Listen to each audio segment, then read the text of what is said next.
In the darkest worlds that ever were, the only thing that brings light are stories.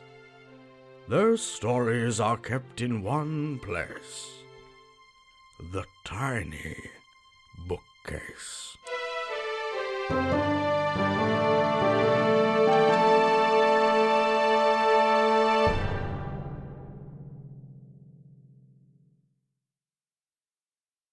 Hello, explorers of the Sacred Library. I'm Nico.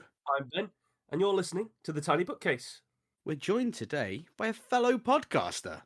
They host the Stew World Order podcast, home for all things comic book and movie. And comic book movie.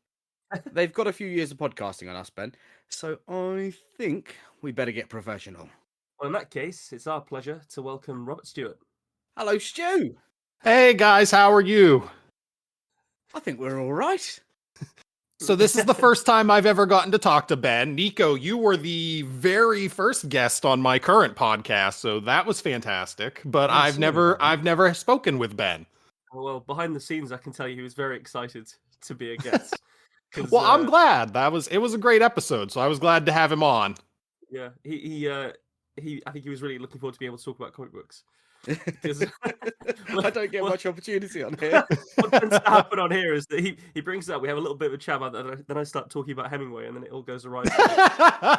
Or one of our guests who tend to be very well educated and erudite, and they'll speak about a book, and I'll say, "Oh, that's a bit like this issue of Gotham City PD," and then it'll all go quiet, and we'll move back to books. Yeah, they just give you the dirty look. Yeah. Yeah, but no, I 100% get that. I don't know if you've seen it on Nico, but on Twitter and whenever I'm talking to my buddy, he mentions all the time about my first episode when I had the Beetle on. So apparently I need more folks from your part of the world, so it's not just you, the one Beetle. Oh, they refer to Nico as the Beetle. As the Beetle. Yes. Wow. Well, you just got a new nickname. Oh no. Oh, that's the episode art now, isn't it? Can you do a good Liverpudlian accent? I don't know. It's not often I shy away, is it? That was Nico saying, not an unoffensive one. Well, that's true. Hey, don't start with me, Ben. Oh dear. Oh dear. Terrible. Well... Sound like Ringo Starr. Ben? We're out of our depth in this podcast, Ben. I've written a song about an octopus. Well, if we're out of our depth, then we may as well plummet. I'm going to be opening with the first salvo today, and the prompt is interference. Are you ready for it? Take it away. Interference. Its tongue was still there. It twisted through the channels, blocking any means of deliverance. Commodore Craw Bess slumped in the chair he had worn smooth and cradled his face with his fingers. The redundant array before him had grown each time he came to use it. The parts for it had been cannibalized from the rest of the ship. Each of those expeditions through the tubes had cost him something: time, air, and in one case, a pint of blood. Craw Bess raised his head, feeling as he did so how thin and old he had become. He looked around at the command bridge he had spent lifetimes trapped on. It held no resemblance to the sleek and well-organized space it had been when they set off. The crew who had manned it with him were long since dead. The intruder had seen to that. Most of the stations on the bridge had been gutted, and only the communications instruments had grown under the Commodore's confinement. As Craw Bess contemplated his fate, the amber warning lights switched to red and bathed him in their distressing news. The oxygen was critical again. He knew the maximum capacity of the compressors was degrading each time they reset. The air renewal system was built to last for 5 full crew hibernations, with redundancy built in for double that. Craw Bess had stopped counting after his 50th sleep. The Commodore began the preparations of his cryopod. They were rigged to automatically wake the occupant once the renewal cycle peaked. But that too had begun to take longer with each slumber. Before Craw Bess could climb in, He knew he had to know where the intruder was. The air grew thin around him as he studied the monitors, but could not find it. The red light began to pulse, and his lungs began to desperately pull at the suffocating absence. Crawbess staggered to his pod and slumped inside it. As he pressed the internal switch to initiate cryo, he saw it through the thick porthole in the door to the bridge. It stared at him. They had tried to fight it at first. The moment the impact had shattered the hull, the Commodore had called to repel the boarders. That close to light speed and heading into Talar space, it was standard procedure. It had torn the Marines apart in the dark, feeding on their violence. He had known then, whatever it wasn't Talar. They were entities humans could comprehend. They knew war and vengeance. The intruder, it appeared, knew only hunger. With the deaths of the Marines on his conscience, Crawbess had immediately given the order for a distress call to be sent to Fleet Command and to turn the afterburners off. The comms officer had reported interference. It was then he'd first heard the slathering drawl as its tongue wound through the frequencies. It was a wet sound, like a tongue over slushed ice, and beneath it a deeper tone that spoke of aeons in the void. They had been bright, his crew, with quick minds trained to solve problems. They had all died in their attempts to be rescued or escape. The supplies they had left behind were keeping him going, but their company had been the last thing keeping him sane. Crawbess awoke. The fractal freezing pattern on the inside of his pod an immediate reminder of his predicament. As it thawed, he swiveled his eyes to where he had last seen the intruder. The darkness beyond the porthole was seemingly empty. It had become human in silhouette, but it had absorbed that shape over time. It had begun as an amorphous cluster of stardust, held together by inexplicable pressures. The Commodore knew that it had taken the shape of his crew to torment him and goad him from his secure command deck, or from the maintenance tubes he crawled through to get components for the comms array. When his legs began to work again, he climbed from the cryopod and slumped against it to catch his breath. The lights ticked over into an amber glow almost immediately, and he frowned. With clumsy steps, he made his way to the control panel and reviewed the data. According to the internal clock of the ship, he had been under for a full decade this time. Even with that huge amount of time, the air renewal system had barely ticked over 15% of their original capacity. The systems were failing. Crawbess slumped into his worn chair and put the headset on. He leaned forwards to begin trawling the frequencies. With each attempt, he was greeted by the intruder's interference. Even with the signal-boosting upgrades he had gradually installed, it could not break through or circumvent the intruder. Crawbess was out of ideas on how to improve the array further. For the millionth time, the Commodore mentally approached the problem. He was so far from Earth, even with the afterburners off, that it was impossible for him to reverse course and return home under his own engine power. That had been true the moment the intruder appeared. The only hope was rescue. Rescue would bring others into the path of the intruder. That would bring disasters on more ships. With all hope of survival lost, there was only one reason left to keep trying to communicate with Fleet Command. They needed to know what had happened. They needed to know there were other, far worse things in the universe, beyond humans and Talars. His mind finally made up after lifetimes of trying to find a way around the problem. The Commodore began to disassemble the array. From the components he efficiently constructed a beacon, and placed within it all the logs from the ship and a recorded message for those he had left behind. The intruder was nowhere to be seen on the monitors, and Crawbess knew before he looked up that it would be on the other side of the porthole. He strode across to it and stared into its barely corporeal face. It had eyes like event horizons, and from its shadow mockery of a human mouth lolled a tongue made of star metal. Crawbess found his resolve from the fear the intruder's visage inspired. "Fuck you, devil." The Commodore stepped away from the door and opened the maintenance hatch. Into it he dragged the beacon and began to make his way through the tubes of the ship to the starboard airlock. Through the transparent pane marking the exit to the airlock, Crawbess saw the amber light flicker into red. That light illuminated the empty corridor and the airlock controls. With a deep breath, he broke the seal on the hatch and dropped into it. Working quickly, he opened the airlock and placed the beacon inside. He tapped at the panel, setting the decompression level, and priming it before initiating the unlock. Though it made no noise, the explosive decompression blasted the beacon clear of the ship before the automatic safety clamp could close the airlock. Crawbess exhaled fully for the last time. The Commodore knew that even if he wished to reseal himself in cryo, he lacked the air to get back to the bridge. Instead, he walked through his ship, along corridors he had not dared travel for hundreds of years, and whispered an old sailor song to himself. The intruder was waiting for him where the blast doors had sealed its initial breach. It was over in a moment. He felt the tongue gouge him, and then the process of digestion begin.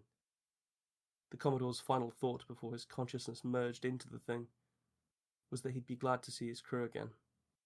All that remained after that was starlight and hunger. Bloody hell. I want to say the first thing I thought of, if no one minds, I wanted to start off here. I love that you call it the intruder the entire time. Like, it would be so easy to say the creature, the beast, the alien, the whatever it is, but I like intruder just gives it so much more of a nefarious sense. And I love that. Yeah. Like an alien, if you call it an alien, if you call it a creature, like, hey, this could be a misunderstood thing. We don't really know whether this thing's going to hurt you or not. But man, intruder, that thing is after you, and I don't like that. It's after you, and it's also going to change itself to make sure it can get you, isn't it? Like, yes, intruder's something that's gonna adapt and fuck you up. It's got a lot of that Lovecraftian flavor, but because of that. 50% because of your excellent delivery of that story. Well, that's me having a cold for you. Well, glances behind the curtain and Ben having a cold aside, it did lend itself. It was very measured, very not slow, but controlled. And that kind of metered performance meant that there was a sense of tension to the story that wasn't a panicky fear. It felt like, possibly because you are struggling to breathe, you felt that oxygen deprivation. You felt the decades of slow death, and the combination of that and like Stu says, calling it the intruder. It's easy to say the Starspawn or the Talog Nath Noren from Relair.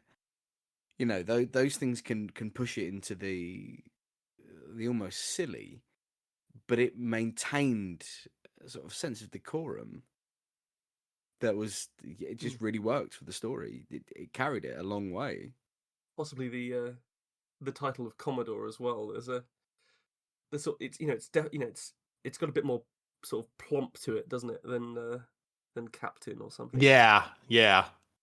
Also, well played on getting a surprising amount of body horror elements into what was sort of like space science horror.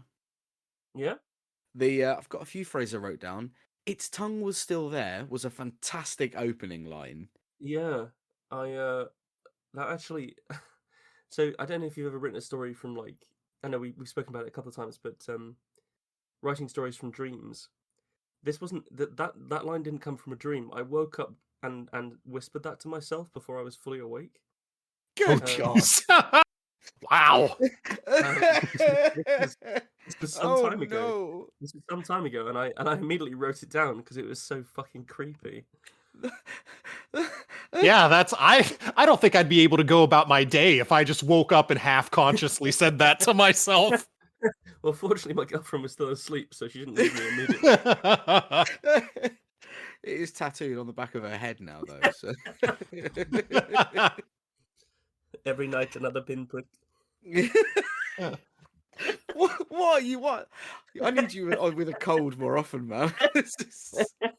He's become delirious, Stu. Liminal space now, Nico. Maybe it's just me. I know I have a bit of an oral fixation, ladies, but or indeed, gentlemen. I wrote down like a tongue over slushed ice as well, because that was visceral. But also, its shadow mockery of a human mouth was one I wrote down. That's grim on multiple levels. I really like it as a phrase. Well, I think I kind of screwed myself up when I wrote that story about the diver on the Euphrates. Yes. And I haven't really been able to drop this like horror thing since then. You've developed a kink. I don't think you should ever drop the horror thing. The horror thing is a great thing to have. True. But it was something that I didn't really have before, and I've been really enjoying it. Like, even if it maybe doesn't hit for everyone, I've been enjoying playing around with it. In particular in this one, because he actually confronts this thing. It's very not Lovecraftian in this. You know, he looks it directly in the face and tells it to fuck off, basically. So there's no like creeping. There is a creeping dread, but he then sort of looks it square in the face and, you know, does something about it. There's almost this sense that it's normalized itself as well. It's tried to like make itself look like a crew member or a human, and in a way, it felt like that. It meant it was something he could stand up to. Yeah, true.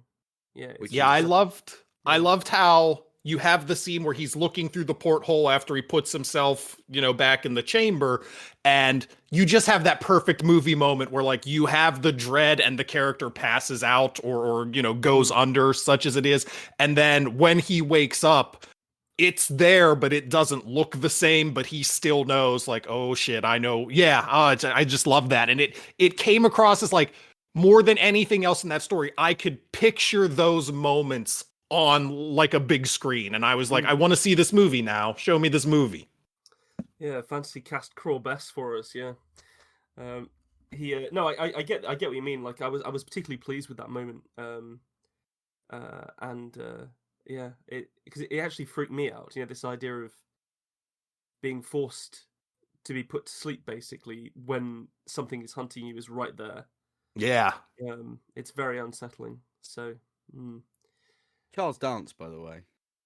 Charles Dance. Oh yeah, I could see it. Maybe 10 years ago, possibly. Oh yeah, he's possibly a bit old now. I still see him looking as he did when he first hit our screens as we'll get him with some HGH and some stem cells, and we'll sort him out. We'll get him ripped again. I mean, we'll cut out the middleman. Just get Nikolai Coster-Waldau. Yeah, just age Nikolai Coster-Waldau. Just dip him in tea for a bit. See, I actually pictured your character being an older guy. I was picturing him as, I'm terrible with names, I apologize. He's currently the old man killer guy in that Don't Breathe movie and the sequel that just came out. That's what I was picturing in my head. I don't know why. Oh, that guy, I think I know who you mean. He was in was he in Elysium, was it? Possibly. I know who you mean. I'll tell you, he's the military man in Avatar, isn't he? Yes, I that is him, yeah. Stephen Lang. Stephen Lang, that's it, yeah. Yeah. Because he looks like a badass in Avatar. He does. Made me side with the humans. Yeah. I was like, no, this guy's got a dreadnought. He's cool. Oh, I'm on his side. Everything that came out of his mouth was foul, but I couldn't stop nodding. You're like, you're right. They've had this tree long enough. Blow it down. Fuck that tree. I'm going to take that opportunity to say that we were rather inebriated watching Avatar together once, Ben and I got really excited when the main character, Jake Sully, he said, oh, it's my birthday today, and the date was on the screen. And I said, I'm putting that in the calendar. That's important. So I opened up my phone and I created this reminder, Jake Sully birthday, right? But because I was slightly the worse for wear and also a member of the IT team, I had in fact set that reminder for everybody at the company I worked for. That was a fun day when that came up and I had to explain it to everyone. They could all celebrate Jake Sully's birthday. Hooray! Sorry, we've had this. Oh, sorry, it's a friend of mine. I put it in the wrong calendar. Oh, you should have flexed that out. Just be like, what, do you not like Avatar? One of the highest grossing movies of all time. Come on. Do you not like James Cameron's Avatar? And you're not patiently waiting for the next day. I was gonna say the next 5 or whatever they're making. Yeah. Next one's underwater, don't you know? Right, right. I'm bringing this back to our actual podcast because I did derail it, so that's on me. Stu, I'm led to believe that you might have a story for us as well. That's what rumor says. Just like the rumors that say the next Avatar movie is going to be underwater. All right, fuck. I'm going to stop that. Seamless flow. Like the flow of water. No. All right. Interference. Patrick was not sure that he would ever get used to having traded in pads for khakis and a button-down shirt. He wasn't sure standing behind a podium would ever feel as comfortable as standing in front of a net. Could facing down 80-mile-per-hour slap shots really compare to 100 eyes on him, all focused on every word he said? At least back on the ice, he had 5 men standing with him, protecting him as best they could. Now, it was just Patrick. It probably wasn't a good idea to think of the people he'd be talking to so frequently as the opposition, he thought as he straightened his blue and yellow striped tie, a reminder of the colors he wore in college. Those folks weren't taking shots at him after all. They were depending on him. That was different. In that regard, they were more like his old teammates, right? Right? Patrick slowed his breathing and looked towards the curtain. As he stared at it, he felt his breathing start to hurry again, seemingly of its own accord. He looked at the clock. He only had a few minutes left to wait. Was he sweating through his shirt already? The thought made him miss the cold of the ice. 2 years ago, he never would have been here. 2 years ago, he was skating in the Frozen Four, 1 game away from taking his school to the national championship. 2 years ago, he was a senior in college, playing before professional scouts and hoping to make an impression. 2 years ago, he was letting over a decade of early morning practices and missed school dances take him to his destiny. And 2 years ago, it was taken away. Back then, the semifinal of the NCAA tournament was tied at 3 in its second overtime. Patrick had stopped 42 shots to that point and was determined to stop everything he faced until his team could solve the opposing Wisconsin goalie. However long that took, he was going to keep his team in the game. As the Badgers circled him on their power play, Patrick never let the puck leave his sight. He saw the pass back to the point perfectly. He shifted his weight as the defenseman wound up his shot. But then it all went black. The Badgers' right wing, a sophomore named Stottlemyre, had run into Patrick. No, he didn't just run into him. He powered all the way through him. Patrick still wasn't sure exactly when he was knocked out. Was it when the back of his head hit the crossbar and popped his mask off? Or was it immediately after when he fell and hit the ice? It didn't really matter ultimately. He had given up the game-winning goal and suffered his 5th concussion since starting college. It was goaltender interference. There's just no way it wasn't. In the weeks after the game, while Patrick recovered in a dark room, he watched the replay obsessively. And bitterly. Stottlemyre took a minor jostle from Patrick's defenseman, and he used it as an excuse to careen into the goalie. The referee had thought Patrick's teammate initiated the contact and swallowed his whistle, but Patrick knew that was the wrong call. He watched it over and over. Stottlemyre had intentionally rushed him to cause the goal. Losing the game stung. Well, no, that's not right. Losing the game downright blew. But the constant medical advice he had received in the loss's wake was somehow worse. Doctor after doctor confirmed that Patrick had to hang up his skates. The concussions had simply become too numerous over too short a period of time.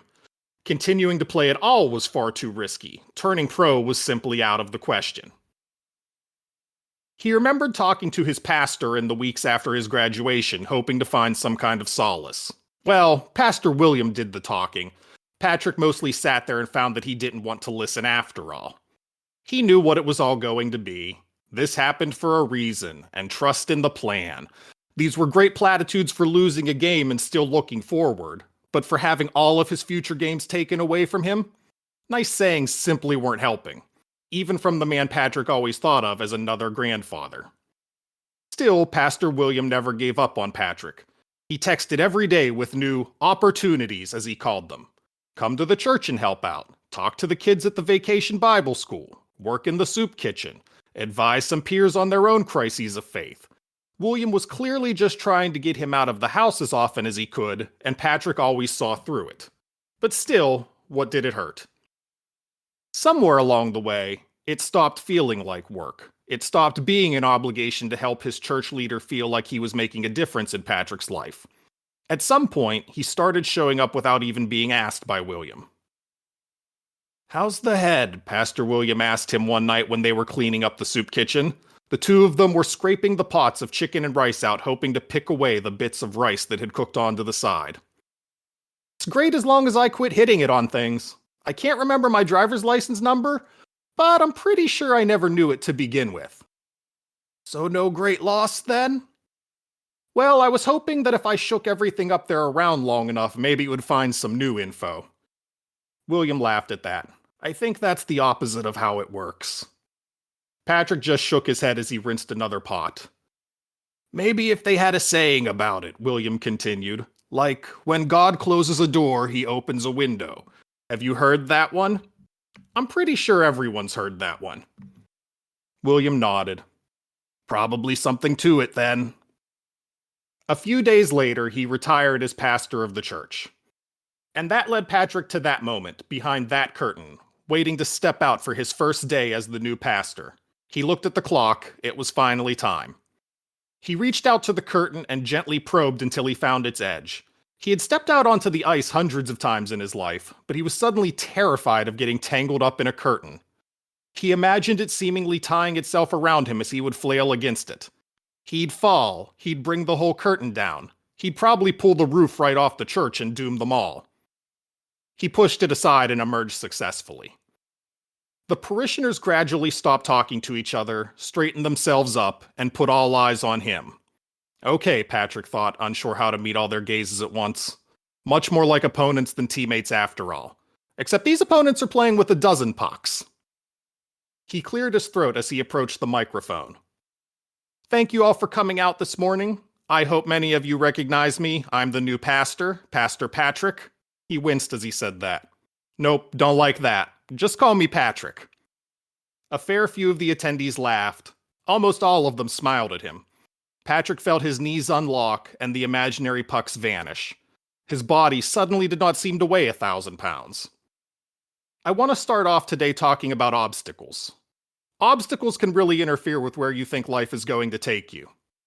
He nodded, then looked down at the podium. This time, he smiled. And it turns out I know a thing or two about interference. It's absolutely fascinating. It flowed so cleanly. Oh, thank you. Yeah, I really enjoyed the way that the language around sports. I know you've done some journalism, haven't you?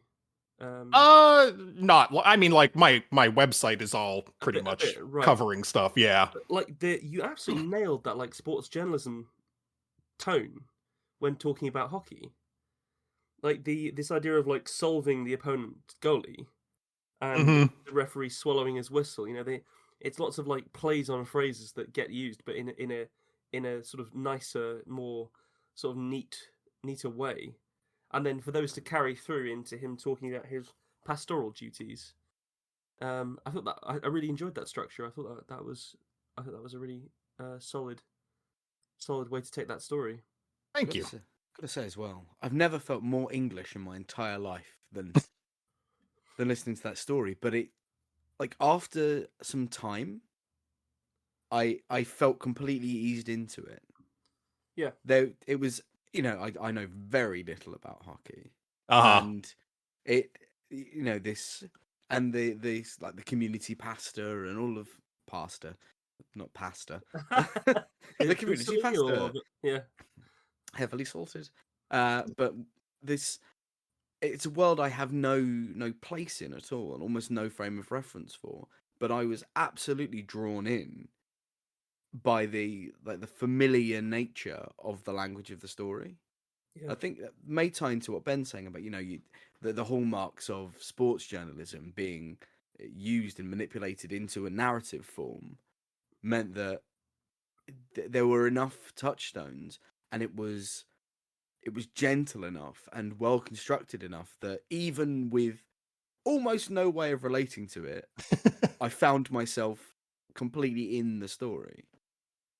I actually know nothing about church going or anything like that either. My computer is full of open tabs that are like, what do pastors wear? What religion are pastors? Research is a big part about being a writer. Like, It really is. Yeah, yeah. And I have this idea in my head, I start writing it, and then it's just like, wait, do pastors wear khakis? Wait, how do you become a pastor? But it flowed. You had me fooled. I'll tell you that. It sounded like I thought we were about to have quite an awkward conversation about your faith for a second. Until you said that you didn't know anything about the past. Nope, nothing at all. I haven't been to any kind of church for many, many years. Yeah. Is it necessary when becoming a pastor to scrape rice out of a thing, or is that just a nice story detail? Because I don't know either. I'm in now. What did we learn? I assume you just work at the soup kitchen, and I know that whenever you cook rice, it sticks to things. So it's just like, yeah, cleaning rice off of the inside of pots sucks. That's what I was thinking of whenever I was like, that's what they do in soup kitchens, probably. I think it worked. It worked fine. The hockey thing, like equally as Nico said, that I also don't know much about hockey beyond that it looks incredible and there's lots of fights. So that was quite illuminating for me as well. I thoroughly enjoyed it. Thank you. I recently, I assume as you're a comic book aficionado, you're pretty familiar with Preacher. Oh yeah. Yeah. I was getting a little bit of a Preacher vibe, in like a good way, because I kind of thought he was going to somehow like take revenge when he became the pastor of a. He's going to summon God's wrath. He was going to do something to the guy that interfered with him. I liked it. It felt, the characters were very well realized. It was like multiple snapshots of this young man's life and how life takes its. It felt very real in the way that life can just send you a curveball and then you end up in a place where you never suspected you would be. Mm-hmm. I liked it. It was kind of heartwarming in a way, even though like I have personally like no respect for the profession of being involved with organized religion. It was still quite heartwarming for this dude, having suffered multiple concussions and had a sports career cut very early, to have found somewhere that he could apply his personality and skills. When I saw the word interference, a couple of story ideas came to my head, but the first one and the one I ended up going with was interference from like the terminology of being a sports penalty and hockey and goaltender interference. And okay. And initially my bad original idea was, this guy got interfered with and he got injured and then terrible things happened and who knows, he dies or something at the end. But I was just like, no, that seems too downer, too tropesy. Like I wanted to be about somebody who turns himself around. And then it just turned into like, well, he was a goalie. Goalies save. Jesus saves. Religion. Well, it all seemed to work in my head. We don't often get nice stories, so thank you very much. Yeah. We don't often get nice stories. That's a quote. Let's get that on a t-shirt. The tiny bookcase. We don't often get nice stories. Well, I think it's quite easy. Well, it's not easy because it's hard to write short stories, and flash fiction in particular. But I think it's a lot easier to go negative. Like we see that in everything today. Like on social media and all the rest of it. Like it's so much easier and more engaging to be negative and for people to engage with your stuff when it's negative. So to have lots of fighting in your story, or someone gets killed or something bad happens. But it's actually much harder to write a story where it's actually just not like bad things happen, but ultimately it's a nice resolution inside that format, I think, and for people to engage with it. And I engage with that story. So I think you've done the hard thing there. The curveball of, and he smiled and everyone else smiled and it was going to be okay. I almost didn't know how to take it. I thought, Oh, There was that like did a, happen. there was immediate relief, wasn't there? Yeah. Yeah. Oh, I'm gonna. Like I said, that wasn't the initial inclination, but I'm glad I didn't go with that inclination. No, I think you did well. And so are you big into hockey? I never played ice hockey. I used to play a lot of deck hockey and roller hockey growing up. Oh, nice. So like high school and college, I played a lot of it, but not in years. Nice. It's a sport that absolutely fascinates me. I actually would like to know more about it because it seems so inscrutable from the outside. So that's another thing that I know we've already said it, but actually you did just make us feel like we knew what was going on inside a situation that we didn't know what was going on. So it's really good and very well performed as well. It has to be noted as well. Oh, thank you very much. Oh, perfect. Well, Nico, it's time for you to give us story 3. Well, for the first time in the podcast, and other people have done it, I'm going to give a warning before I read. Oh, it's normally me qualifying and hedging. It is often you, but I'm going to give a bit of behind the curtain stuff here for the listeners. We had a bit of a time problem this week, and I've been very, very busy as well with my music stuff. So this story is the product of a little bit of sleep deprivation. So I'm going to apologise in advance because it's fucking weird.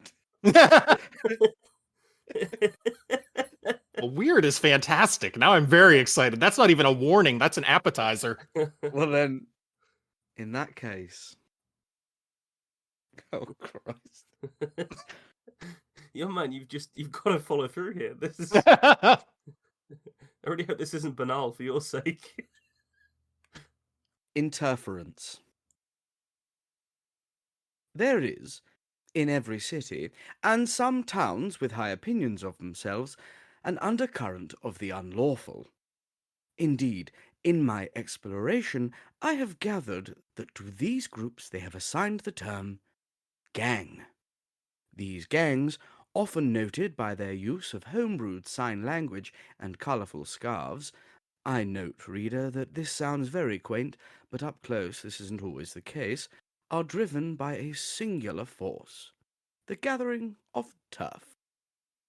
This is not, as my initial findings led me to believe, due to a keen interest in the fine art of gardening, nor football pitch maintenance.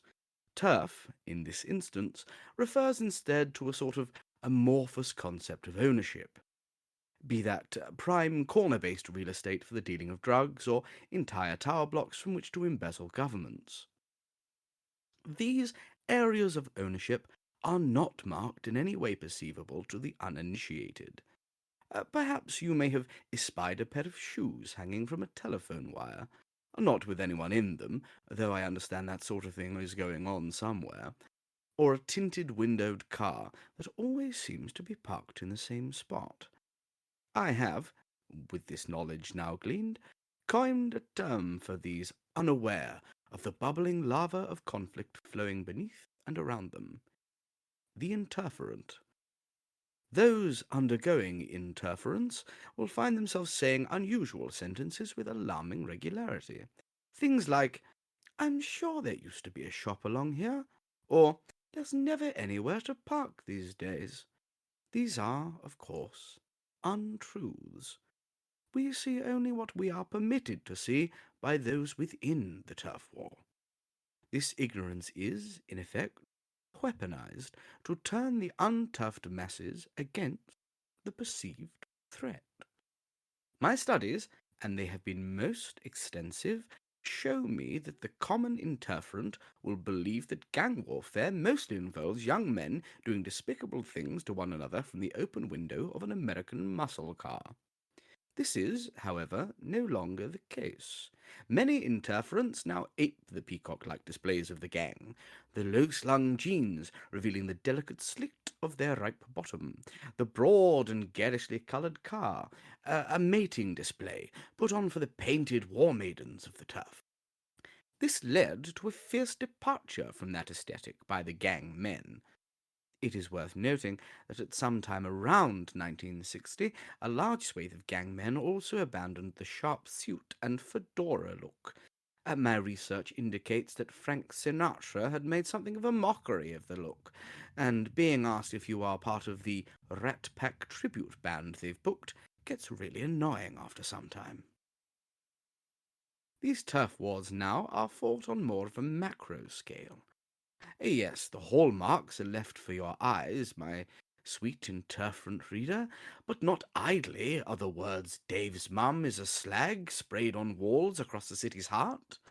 Not without care is a cap turned backwards, a bag of powdered lightning shoved into a deep pocket. They understand, you see, that the charade must be continued, for the comfort of those cursed with interference. You put your hand into your pocket when you walk, dear reader, and grip your wallet. You squeeze it as though you think you can save it from the hooligan, behooded, beknifed, behind you. When in fact these gangs, powerful as they have become, have robbed you twice already. Your taxes, your water bill, your beer that cost so much more than it did when you were young. I put myself in grave danger writing these words, but in the name of science I've placed myself among them. The wicked and the wise, I cannot fathom how their turfs are measured, but they seem to crisscross and interlace. The patterns mean nothing to me, but I have seen them, fat on the riches of others, their allegiance shown with pins on a jacket's breast, or a tattoo secreted on their scalp. These beasts come in every shape and guise, but always with a smile. I have made them trust me. To them I own a small percentage of Herefordshire, and am looking to expand. They don't mind, you see. They didn't like the previous MP for Herefordshire. A tosser, they tell me. No stomach for it. About bloody time someone did him in. In truth, done him in I have not.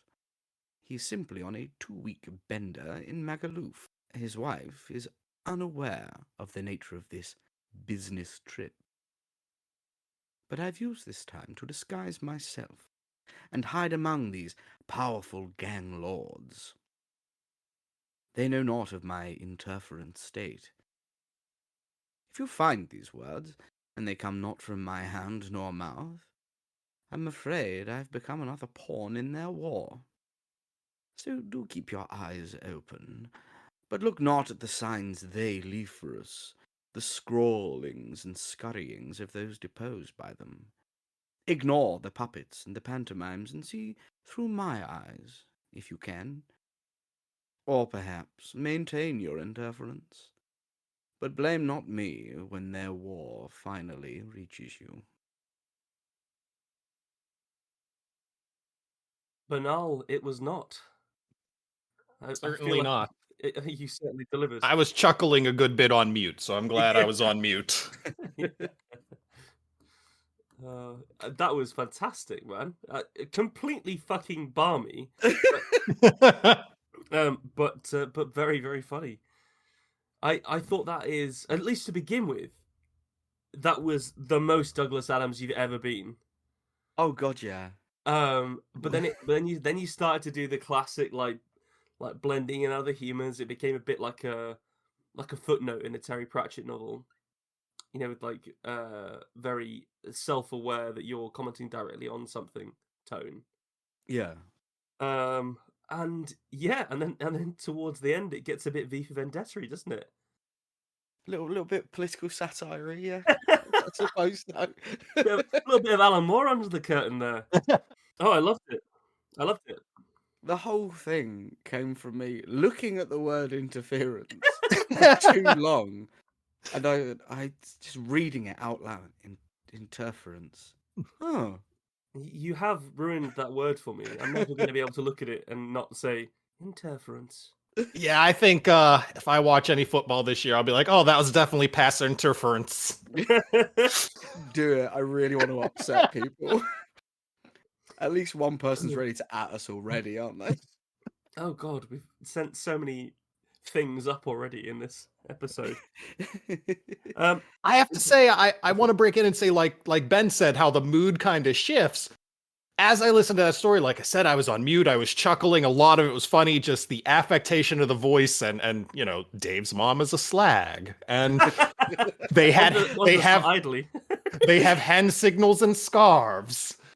And then you get to that part where you say, about be hooded, be knifed behind you, and it's just even your affectation went sinister there, and I was like, okay. Yeah. What's happening now? I just loved that. I loved the way that kind of shifted, and it gave me like that shiver up my spine where the mood shifted kind of in a way that I didn't expect it to. Okay. That had, I think if you hadn't have structured it and maintained the tone and built up the tone in the way that you did, that line may have not hit correctly. But for me, hearing that, this is the first time we're hearing it, obviously, like just the first time you're hearing it, the first time you're performing it, that landed perfectly as like, almost like a Goosebumps or like a Hammer horror-y kind of line, where it's a little bit camp, it's a little bit B-movie, but it is actually very sinister, and then it takes you into the next bit where the tone has changed, as you say, Stu. Like, yeah, no, it felt like, considering you're passing it off as coming from your sleep-deprived mind, it felt impeccably well structured tonally, and the way that you shifted through the gears was a real joy to listen to.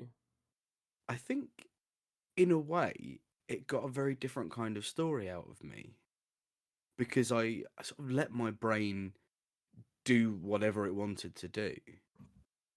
And that meant that it was allowed to go on a bit of a journey. I sort of started writing a comedy story, and my brain said, not comedy anymore. Yeah, no, it's funny. It's funny the whole way because of the affectation and what he's talking about. But yeah, when you get to the end and the whole, if these words find you and they haven't come from me, then I've become a pawn. It just shifted, and I really appreciated that. And yeah, just your affectation throughout. I keep saying that word, forgive me, but it just worked. It worked so well. I'm glad that you both enjoyed it. I really am. Yeah, no, I did. I honestly did. I thought it was fantastic. You mentioned like overusing the word affected there, but I think that's the whole story. Like that, like it's this guy with a very affected manner talking about other people that have very affected manners in a society that is affected. Like it's really quite horrendous when you actually drill down into the way that you've satirized society in this way. Especially when you start talking about the slit of their right bottoms. That was the bit that really sent me west. I was chuckling to myself on mute. Listen, sometimes words just happen and you can't help it. The only bit where I was like, okay, I can see what he means, was when you started talking about Frank Sinatra. Yeah. I was like, I don't think he was sleep deprived. I think he'd smoked something. They don't wear their fedoras anymore because Frank Sinatra made a mockery of them. Oh, it was wonderful. No, that was really good fun. Nice work, man. Like an egg into a pan, my friend. This is your brain on drugs. Oh, well. What a journey.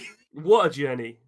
Before we move off of interference, I want to know if you got this as well, Ben. My grandfather used to say all the time, if I you try and touch something when he was working on it, or you try to interrupt a conversation when I was a child, he'd say, I've seen you on telly, haven't I? Interference. And that has annoyed me my entire fucking life. No, that might have just been, I think you may have inherited your grandfather's way with words. Yeah, that is clever. I think I will adopt that going forward, but I've certainly never heard it before. That's definitely some grandfather humor, straight from a book. I like it. It was that one, and his other one was always, if you're eating it and you dropped a little bit, a bit went on your shirt, every time he'd say, careful, you're getting some of that in your mouth. There's a certain entitled sense of humor that old men get when they've lived slightly too long. They just don't care anymore. I'm gonna say whatever I want. I can't believe you labelled it as having lived slightly too long. It's they trying to body bag you before they're in a body bag, you see. Your time is up, old man. Oh, it's been a weird episode so far, hasn't it? It's so weird. Ah, wonderful, but weird and wonderful. I love it. Thanks for joining us for this episode of The Tiny Bookcase. Remember to subscribe, otherwise you're going to miss out on the future fun. Also, tell a friend. If you like this episode, link them to it. We'd be tremendously grateful. You can follow us on Twitter at BookcaseTiny, Facebook at The Tiny Bookcase, and Instagram at BookcaseTiny for updates. Speaking of supporting the podcast, well, magic can only take one so far. The Tiny Bookcase is supported by the generosity of its patrons. Those kind souls have really kept my belly full the last year. Let's cast a spell for them, shall we? For magnificent beardery, let's cast the Chinicus folliculale spell on Gary Laird. For rich ginger tones on the scalp, let us cast the Orangi Hedondo spell for Scott Byrne. And for general fabulousness, why not the Ooh La La How's Your Mother spell on Matthew McLaren?